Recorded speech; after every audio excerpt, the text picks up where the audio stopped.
우리가 다시 한번 인사합시다. 할렐루야. 하나님 말씀 보겠습니다. 요한일서 5장 1절에서 5절까지 말씀. 이번 주, 다음 주는 여러분 정말 중요한 말씀 공부식으로 하겠습니다. 여러분 잘 보시면서 은혜가 되기 바랍니다. 같이 읽을까요? 시작. 예수가 그리스도이심을 믿는 사람은 다 하나님께로부터 태어났습니다. 낳아주신 분을 사랑하는 사람은 다 그분이 낳으신 이도 사랑합니다. 우리가 하나님을 사랑하고 또 그 계명을 지키면 이로써 우리가 하나님의 자녀를 사랑한다는 것을 압니다. 하나님을 사랑하는 것은 그 계명을 지키는 것입니다. 하나님의 계명은 무거운 그 짐이 아닙니다. 하나님에게서 태어난 사람은 다 세상을 이기기 때문입니다. 세상을 이긴 승리는 이것이니 곧 우리의 믿음입니다. 세상을 이기는 사람은 누구입니까? 예수가 하나님의 아들이심을 믿는 사람이 아니고 누구겠습니까? 하나님의 말씀이었습니다. 오늘 말씀의 제목은 세상을 이긴 자는 이런 꿈을 갖고 살아갑니다. 한번 따라할까요? 세상을 이긴 자는 이런 꿈이 있습니다. 한 번만 더 하겠습니다. 세상을 이긴 자는 이런 꿈이 있습니다. 예수님이 가장 배가 고파서 힘들었을 때가 언제일까요? 40일 금식하고 마귀의 시험을 받아서 가장 힘들 때 예수님이 하신 말씀이 있습니다. 사람이 떡으로 빵으로만 살 것이 아니요 하나님의 입에서 나오는 모든 말씀으로 살 것이니라. 제가 전제하기를 예수님이 육신으로 오셔서 가장 힘들 때, 가장 배고팠을 때 마귀의 도전을 통해서 하셨던 말씀입니다. 상황을 잘 보시기 바랍니다. 우리 사람에게도 굶주림보다도 더 목마름이 우리 속에 있다는 사실을 발견하는 것이 은혜입니다. 책의 제목이기도 합니다마는 탈북자들이 한국에 와서 배고픔 때문에 탈북을 했는데 예수를 믿고 난 후에 그들이 고백하기를 배고픔보다도 더 갈증이 자기 속에 있었다.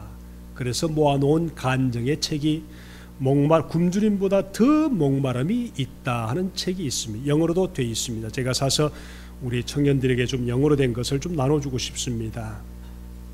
여러분, 평범한 사람은 먹고 사는 문제가 해결하면은 하나님을 찾지 않습니다마는 사람의 영혼은 하나님을 향한 갈망이 늘 잠재하고 있습니다. 먹고 살만 하십니까? 남편이 많이 벌어주십니까? 아니 내가 버는 것으로 충분합니까? 그 와중에 내 심령 속에 갈증이 없다면, 영적인 갈증이 없다면 주님 앞에 회개하고 일어서는 복이 있기를 축복합니다. 아멘.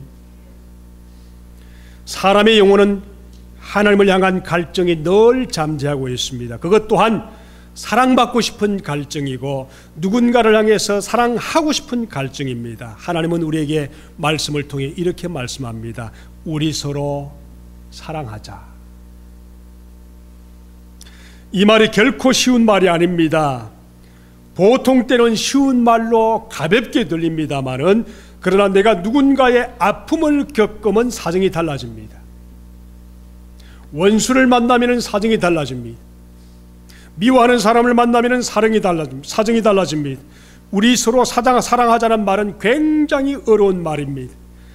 이 요구는 누구를 위한 요구가 아니라 우리 믿는 자들 모두에게 하나님이 요구하시는 하나님의 요구십니다. 어느 부부가 주일 아침에 오면서 차 타고 오면서 부부싸움을 했습니다. 여러분도 가끔 경험하지 않습니까? 부부싸움 하는데 하필 주일날 아침에 와서 좀 은혜 받고 하나님 앞에 드리고 싶은 그 마음 때문에 오다가 부부싸움합니다. 그때 제가 아마 그런 인사를 시켰던가 봅니다. 부부끼리 같이 사랑합니다 하는 인사를 시켰던가 봐요. 특별히 그 사람을 지목해서 두 분이 좀 같이 좀 하십시오, 사랑합니다 하라니까 그 부부가 모든 사람이 보고 있으니까 그냥 사랑합니다 하고 손을 잡고 인사했습니다. 그러니까 부부싸움하고 왔는데 사랑합니다 하기 싫은 말을 같이 손을 잡고 했더니 언제 부부싸움 했는가 다 녹아서 돌아갈 때 갔습니다. 그리고 전화가 왔습니다. 목사님, 그 말 때문에 부부싸움 한 것이 온데간데 없이 예배가 성공적으로 끝났습니다.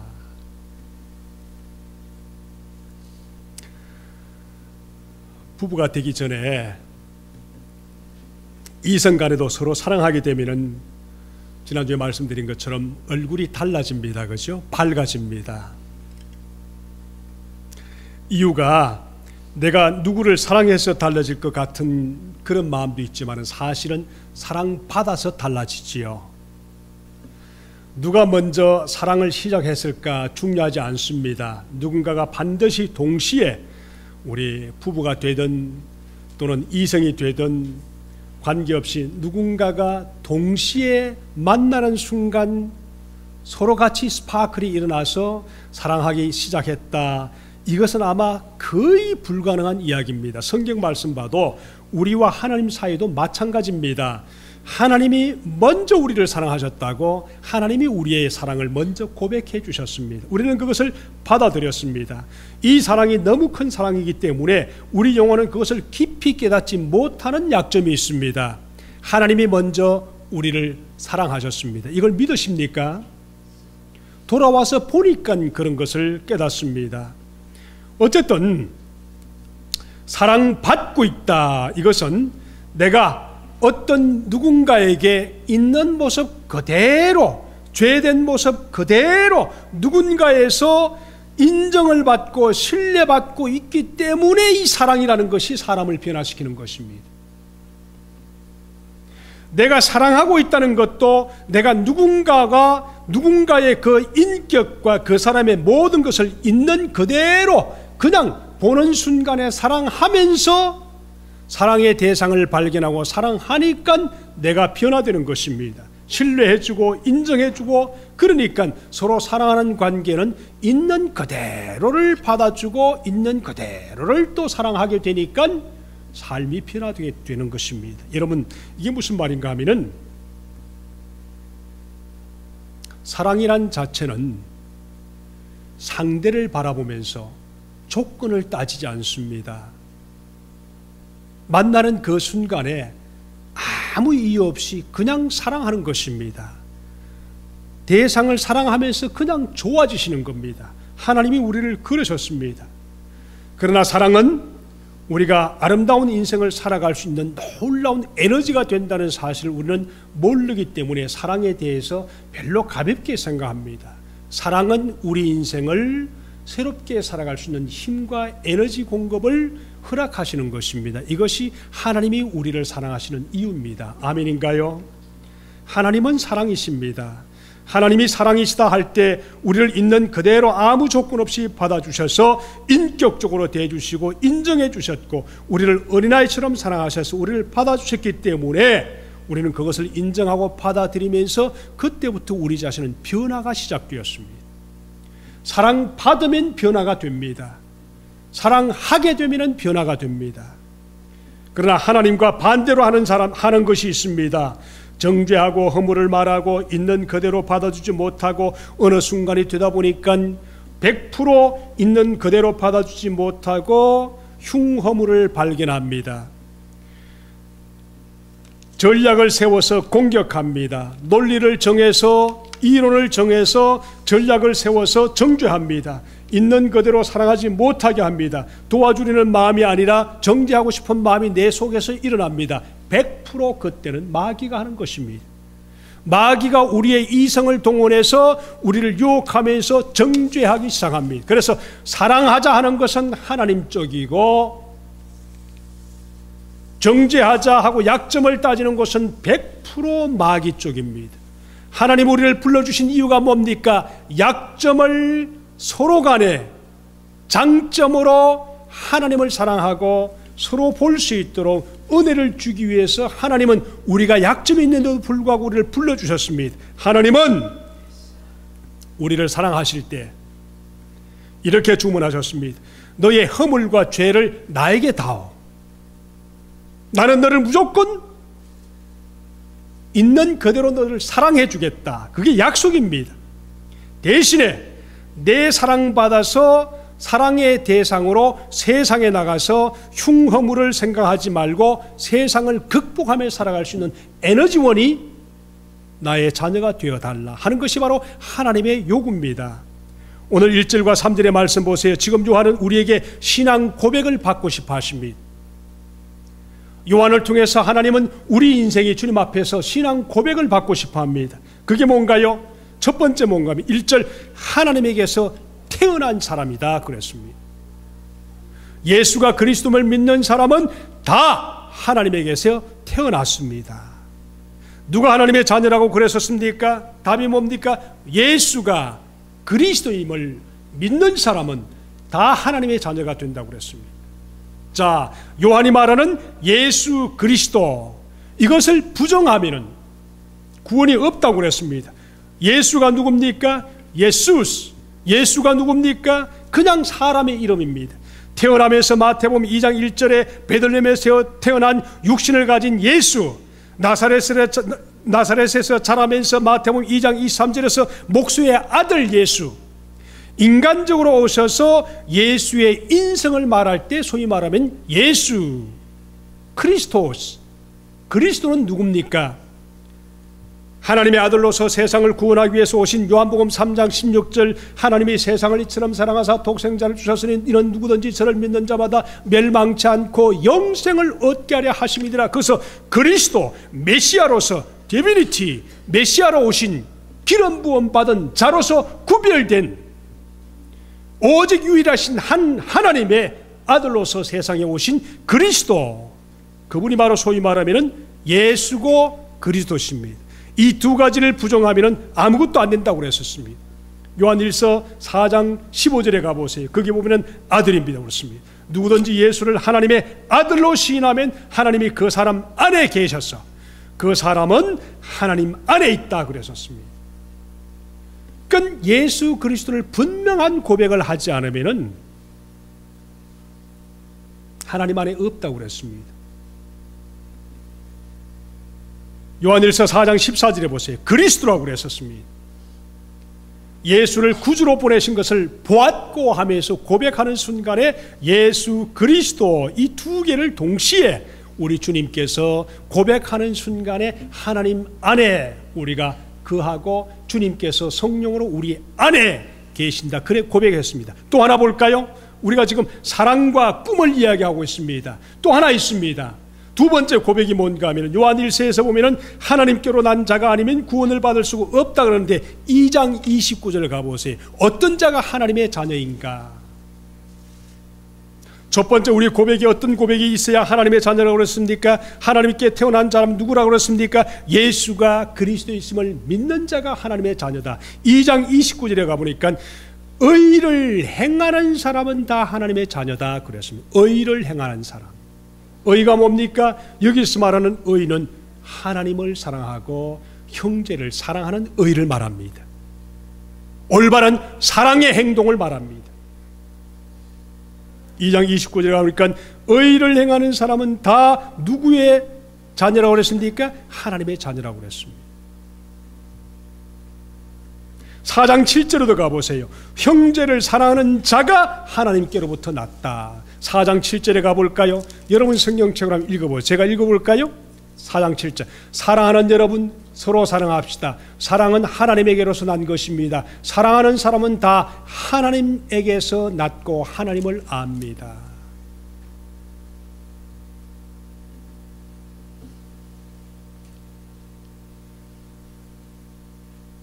그렇다면은 예수가 그리스도이심을 믿는 자가 하나님께로 난 자이고, 또 두 번째는 의를 행하는 자, 형제를 사랑하는 자가 하나님께로 난 자다 그랬습니다. 이것은 구별하는 것이 아니라 하나입니다. 사실은 제가 보니까 그렇습니다. 예수가 그리스도를 믿고 거듭난 자는 당연히 우리 심령 속에 사랑하고 사랑받게 되는 놀라운 일치가 일어납니다. 예수 믿습니까? 형제를 사랑하는 겁니다. 정죄하지 않습니다. 약점을 끊임없이 드러내지 않습니다. 누구를 구별하지 않습니다. 교회 연약함을 우리가 서로 압니다. 연약함을 서로 돕게 됩니다. 그래서 거듭난 사람은 의를 행하는 자, 또 형제를 사랑하는 자, 이것을 두 가지로 구별한다면, 굳이 구별한다면 예수가 그리스도이심을 고백하는 것은 교리라 그럽니다. 닥트린 그럽니다. 교리라 그랬었습니다. 두 번째, 의를 행하는 자, 형제를 사랑하는 자, 이 말은 닥트린을 고백한 사람들의 신앙생활에서 실천적인 삶의 생명이 있는 자들을 말합니다. 교회라는 그룹 속에 마귀라는 곳이 들어와서 마귀가 우리의 마음을 주님과의 관계가 없는, 사귐이 없는 그 사이에 정죄를 만들어냅니다. 그러므로 교리적인 고백으로 내가 예수 그리스도를 믿는다, 그렇게 고백하면서 구원을 얻고, 삶의 생활 실천에서 내가 하나님의 형제 자매를 사랑합니다 하는 믿음의 고백을 동시에 있을 때, 그 고백을 통해서 우리는 예수 믿는 것과 그런 사랑을 통해서 우리 삶이 주님 앞에 있음을 우리가 인정하면서 그렇게 살아갈 수 있습니다. 하나님을 사랑하는 것은 또 형제를 사랑한다. 하나 예를 들어 볼까요? 가만히 들어보시면 굉장히 이해가 될 겁니다. 예수님이 바리새인들의 가장 큰 계명이 무엇인가 하면서 바리새인들이 예수님께 와서 질문을 했습니다. 그때 마태복음 22장 37절에서 예수님이 대답을 하셨습니다. 그것을 우리는 너무나 잘 압니다. 바리새인의 질문에 예수님이 대답하시기, 너의 마음을 다하고 너의 목숨을 다하여 네 뜻을 다하여 주 너의 하나님을 사랑하라. 두 번째가 뭔가 하면, 둘째는 이것이니 내 이웃을 내 몸과 같이 사랑하라. 마태복음 22장 37절 이 말씀이 오늘 요한복음 요한일서 1, 2, 3, 4, 5장에 똑같이 잘 녹여있는 놀라운 은혜의 말씀입니다.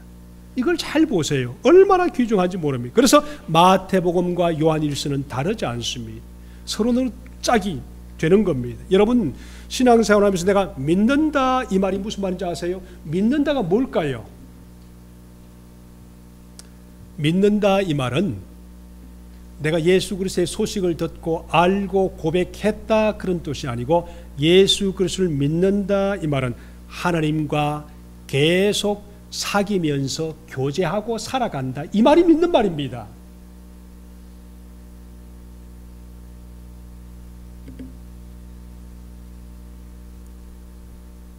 믿기는 믿는데 교제가 없다, 안 믿는 겁니다.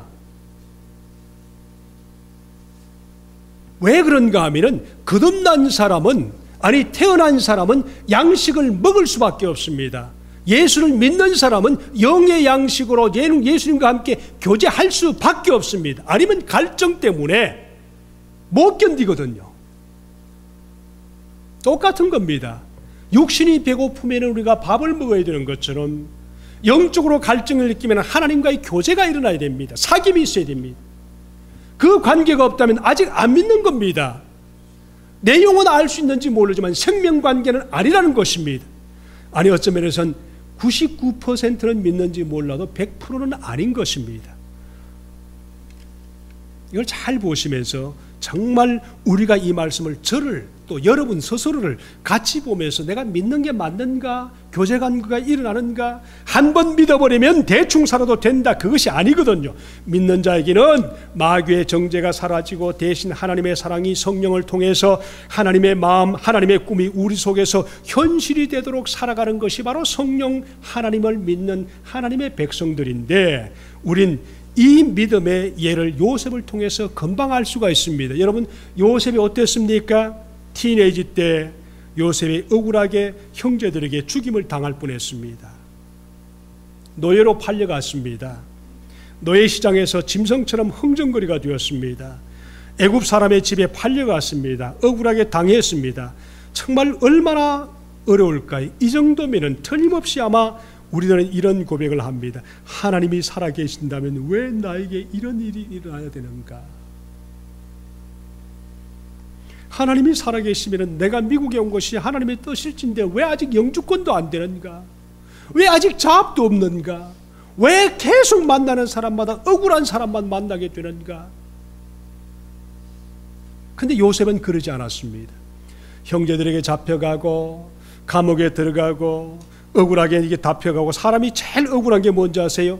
누구하고 나하고 something이 일어났다, 간음이 일어났다, 안 그랬는데 그랬다고 하면 얼마나 억울한지 모릅니다. 그죠? 그걸 남편이 나에게 지적하고 아내가 나에게 지적한다면 얼마나 억울하겠습니까? 그러니까 감옥 갈 수밖에요. 근데 요셉은 거기에서도 전혀 하나님이 살아계시는데 왜 나에게 이런 억울한 일이 일어납니까? 이것을 요셉이는 하나님과의 사귐이 계속 일어났기 때문에 그 속에서도 형통함이 있었기 때문에 그랬습니다. 그것을 하나님께서는 창세기에서 형통한 자라 그랬습니다. 억울하다 하지 않았습니다. 왜 그랬을까요? 아니면 요셉이 우리보다 더 지혜가 좋은 사람이라서 인생의 미래를 볼 수가 있어서 그럴까요? 아닐 것입니다. 돌아보면 우리가 이해할 수가 있습니다. 인생은 마디마디 연결해서 인생이 된다는 것을 알았기 때문에 그랬을 수가 있습니다. 그러므로 우리가 우리 인생을 볼 때마다 나는 억울한 부분, 속상한 부분, 분노, 원망, 사랑, 이 모든 것이 하나가 되어서 하나님의 작품으로 우리 인생이 선다는 것을 이해한다면 그리 할 수 있지만은 억울한 순간을 당하는 그 순간에는 우리가 형통한 사람이라 생각하지 않습니다. 그러나 우리가 하나님과 교제하고 하나님과 함께 살고 하나님이 내 속에 계시고 내가 주님 안에서 주님과 교제하면서 살아간다면 내 삶이 억울하든 힘들든 연약하든 속상하든 이 모든 것이 주님 안에서 일목요연하게 형통한 사람으로 살아가고 있다는 것을 고백할 수가 있습니다. 아멘. 이것을 기억할 수 있기 바랍니다. 내가 억울합니까? 속상합니까? 힘듭니까? 하나님께서 그 단계의 마디만 보지 않고 전체 내 인생을 어떻게 이끌어가서 예쁜 옷을 만들어가는가, 예쁜 인생을 만들어가는가, 이것을 지혜롭게 이해하면서 내가 예수 그리스도 안에서 하나님과 교제하면서 승리할 수 있는, 형통할 수 있는 주의 종들 되기를 축복합니다. 그 고난 속에서 하나님이 함께 계셔서 형통하기라고 그랬었습니다. 또 그 고난 과정의 젊은 과정을 통해서 요셉의 애굽 총리가 되는데 놀라운 훈련의 공부가 있었습니다. 그 과정을 그때는 몰랐지만 그것이 그에게는 형통이었다는 사실을 성경이 우리에게 말씀을 해주고 있습니다. 엄마가 자녀를 낳을 때 고통스럽지만은 아기가 태어나면서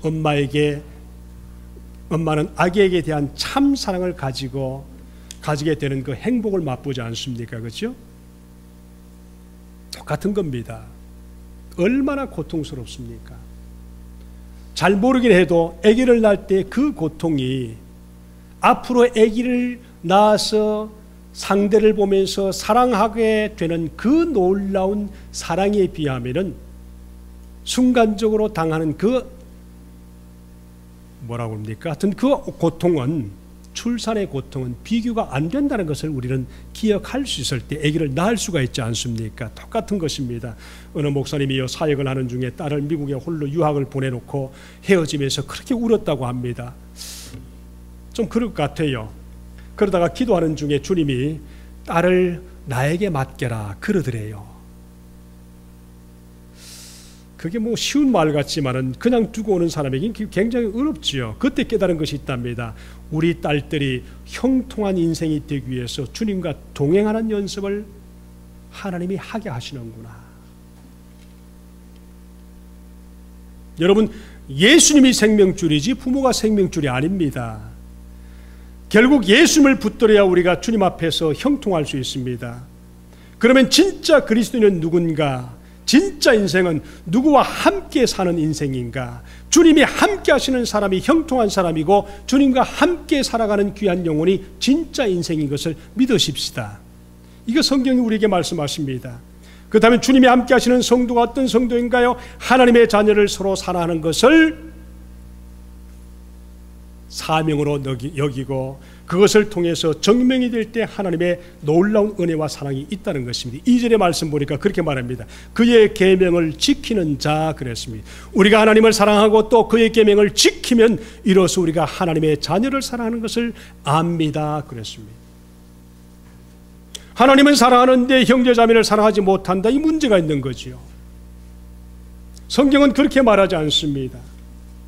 그의 계명은 우리가 서로 만나게 한 형제자매를 사랑하는 것인데, 이 계명을 순종할 때 곧 하나님 사랑을 확인할 수 있다는 것입니다. 이것을 4절과 5절에서 그렇게 말합니다. 4절 5절 말씀 보니까 하나님에게서 태어난 사람은 다 세상을 이기기 때문입니다. 세상을 이긴 승리는 이것입니다. 곧 우리의 믿음입니다. 그렇게 말했거든요.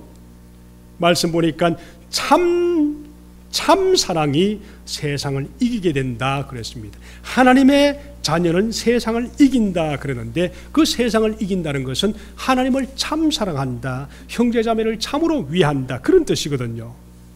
이 말씀을 보세요. 예수가 그리스도를 믿고 형제자매를 사랑하는 사람은 하나님에게서 태어났다, 그렇게 말씀을 잊지 않고 우리가 신앙생활할 때 정말 주님 앞에 복이 됩니다. 이 사람은 세상에 살지만은 사실은 주님께서 우리에게 보시는 모습은 뭔가 하면은 신분상 이미 세상 사람들이 우리가 아니기 때문에 그렇게 할 수 있다는 겁니다. 어떻게 원수를 사랑할 수 있습니까? 할 수 없습니다. 근데 내가 신분상으로 이미 세상 사람이 아니라는 것을 분명히 기억하면은 우리는 그것을 할 수 있다고 생각합니다. 다시 말하면 한 차원 높은 데서 세상을 볼 수 있는 눈을 가진 사람들이 성도들인데, 이것을 잊어버리고 세상 사람들이 하는 기준으로 그래 하면 안 된다는 것입니다. 빌립보 3장 20절 우리가 너무 잘 아지 않습니까? 우리의 시민권은 하늘나라에 있다. 이것을 잊어버리고 살면은 우리는 결코 사랑의 대상을 쉽게 정죄할 수밖에 없습니다. 우리는 하나님 나라에 속한 사람입니다. 하나님 나라 백성입니다. 세상은 뭔가요? 마귀가 지배하는 세상입니다. 마귀가 지배하는 세상은 쾌락을 우리에게 가져다 줍니다.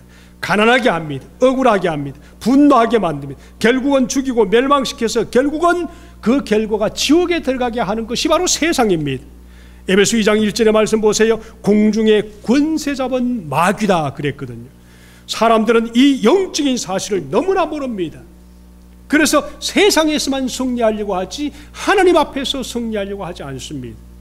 그러나 정말 영적으로 눈을 뜬 하나님의 귀한 백성들은 다르게 생각합니다. 세상이 마귀를 등에 업고 믿는 자들을 핍박하는 것으로 끝나지 않습니다. 세상이 우리에게 요구하는 것이 뭘까요? 하나님 믿지 마라, 하나님 백성으로 인식하며 살지 말라, 이것이 세상이 아닙니까? 그리고 죽여서도 안 되면 정말 순교시키는 곳이 세상입니다. 한번 물어보십시다. 마귀란 놈이 와서 핍박해서 순교하게 할 때 우리가 순교할 수 있을까요? 웬만큼 믿는 사람들은 천국과 지옥이 있다는 것을 알기 때문에 아마 순교를 택할 것입니다. 근데 더 하나 어려운 것이 있습니다. 그게 뭘까요? 돈이라는 유혹과 이생이라는 유혹과 쾌락이라는 유혹을 통해서 우리를 유혹하기 시작하면 결코 우리는 거기에서 쉽게 빠져나오지 못합니다. 목사들도 마찬가지입니다. 이것이 얼마나 세상이 우리에게 주는 달콤함인데요. 요즘 젊은이들이 정말 조심해야 될 것이 저를 비롯해서 모든 사람들이 컴퓨터입니다. 컴퓨터. 어느 순간에 지나가는 뉴스가 하나 있는데, 요즘은 여학생들이 남자보다 훨씬 더 공부를 잘하는 시대가 됐대요. 그 이유를 왜 그런가 봤더니, 그냥 슬쩍 지나가는 뉴스에 보니까 왜 그런가 봤더니 여자들은 컴퓨터에 애딕션 되는 것이 별로 많지가 않대요. 근데 남자들은 거의 웬만한 사람들이 인터넷 또는 게임 이런 것을 통해서 굉장히 많이 중독이 되어 있대요. 그래서 벗어나지 못한대요. 혹시 드라마에 중독되어 있지 않습니까? 또는 다른 것에 중독되어 있지 않습니까?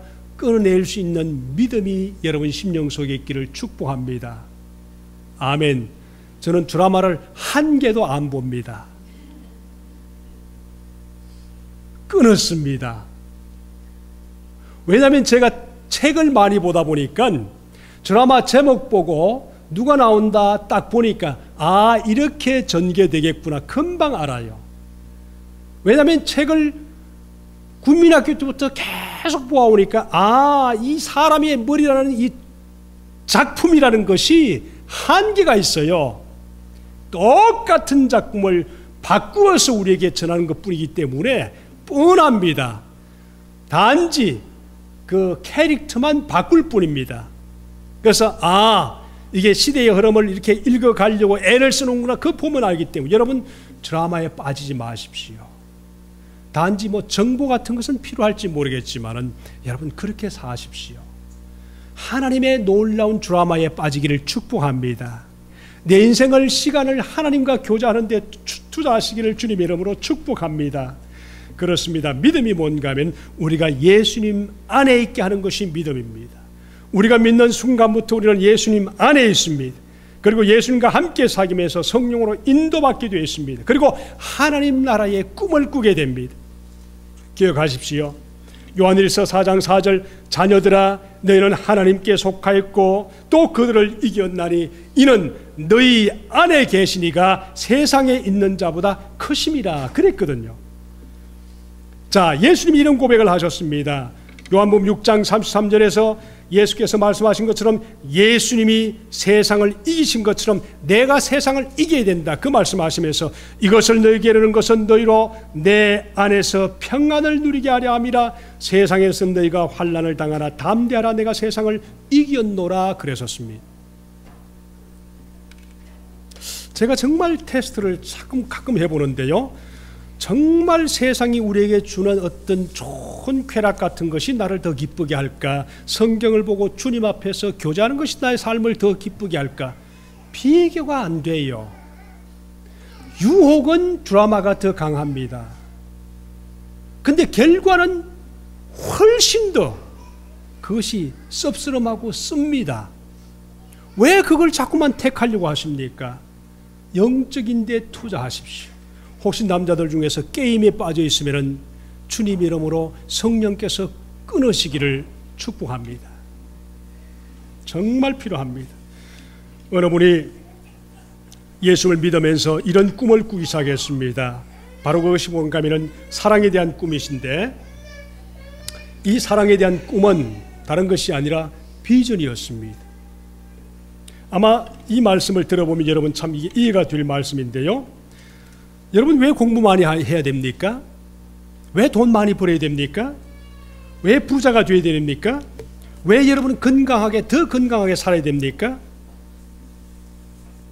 어느 분이 젊은 시절에 미국 와서 미국에서 가진 꿈이 이런 것이었습니다. 20대 초반에 가진 꿈이 뭔가 하면 미국에서 돈을 엄청 많이 벌어서 부자가 되는 것이 20대 초반의 꿈이었습니다. 그래서 40살이 되면 그 돈을 가지고 한국으로 다시 돌아가서 한국이 그 당시에는 없는 복지시설을 좀 만들어서 그 엄청난 돈을 가지고 복지시설을 사업을 하는 것, 그것이 꿈이었습니다.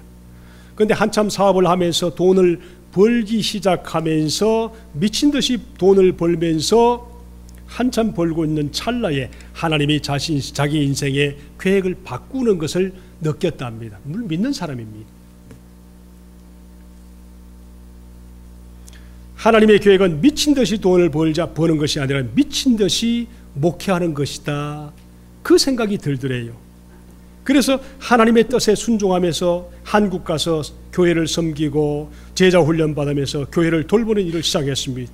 근데 지금 그 결과를 보니까 하나님이 얼마나 놀라운 분이신지 자기가 가진 꿈이 다 이루어졌을 뿐 아니라 자기가 계획한 그 꿈보다도 훨씬 더 크게 돌아보니까 이루셨다. 그런 고백을 책을 통해서 봤습니다. 아마 수많은 교인들 앞에서 했던 고백이기 때문에 사실일 겁니다. 그게 뭔가 하면은 바로 우리 한국의 분당에 우리 교회라는 곳이 있는데 그 복지가 아마 한국에서 최고 가는 복지라면서요. 가보진 않아서 모르겠습니다만은 제가 한국 가서 어떤 교회를 볼까요? 그 교회 가보래요. 분당 우리 교회에 이찬수 목사라는 분이 계시는데 참 저보다 더 촌스러워요. 제가 보니까 저는 그래도 참 양반처럼 보여요. 말도 경상도 사투리 저보다 더 심하게 해요. 근데 하나님 앞에서 꿈을 꾸고 하나님 앞에서 꿈을 가지니까 그 놀라운 최대 규모가 될 수 있도록 한 겁니다. 근데 자기 혼자가 하려고 애를 썼다면은 아무리 돈을 많이 벌어도 틀림없이 그 큰 규모는 할 수가 없었을 거라고. 근데 하나님 앞에서 하나님이 주시는 꿈을 가지고 주님 앞에 순종하니까 모든 사람이 같이 주님의 교환교회를 통해서 하니까 한국의 최대가는 복지시설을 할 수가 있었다고. 여러분 말씀을 맺습니다. 저와 여러분은 하나님께서 꿈을 주시는 하나님의 백성들입니다. 아멘. 이 꿈을 놓치지 말고 모두가 힘을 합쳐서 하나님의 꿈을 이루어가고 하나님의 비전을 이루어갈 수 있는 사랑하고 사랑받는 하나님의 그런 성도가 되어서 승리하며 기쁨으로 살아가고 행복하게 살아갈 수 있는 주인공 되시기를 주님 이름으로 축복합니다. 한번 인사하십시다. 서로 사랑합시다. 우리는 세상을 이긴 사람들이고 사랑을 받고 있는 사람들이고 사랑할 자격을 가진 하나님의 백성들입니다. 기도하겠습니다.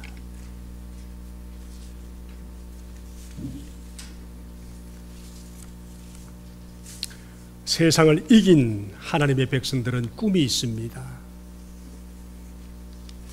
공부하는 것도 돈을 많이 버는 것도 건강해야 되는 것도 우리가 하나님 앞에 사랑받는 것도 우리는 하나님 앞에서 형제 자매를 사랑하도록 허락하신 이유입니다. 이 시간 한번 이렇게 기도하십시다. 나에게 혹시 원수가 있습니까? 속상해하는 사람이 있습니까? 털어버려야 할 사람이 있습니까? 또 나를 통해서 시험 든 사람이 있습니까? 이 시간 용서를 구하고 또 주님 앞에 한번 기도하십시다. 하나님, 정말 나는 그놈과 또 그 여자와 원수가 되어 있습니다. 용서하시고 정말 또 용서할 수 있도록 도와주옵소서. 나도 누군가에게 상처를 줬기 때문에 그런 영혼들이 있으면 하나님 나를 통해서 정말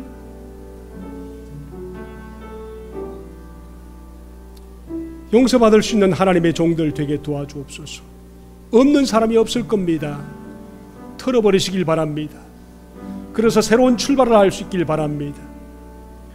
그럴 때 하나님께서 새로운 꿈을 주십니다. 비전을 통해서 하나님의 백성으로 하나님의 작품으로 살아갈 수 있는 용기를 주십니다. 털어버리십시오.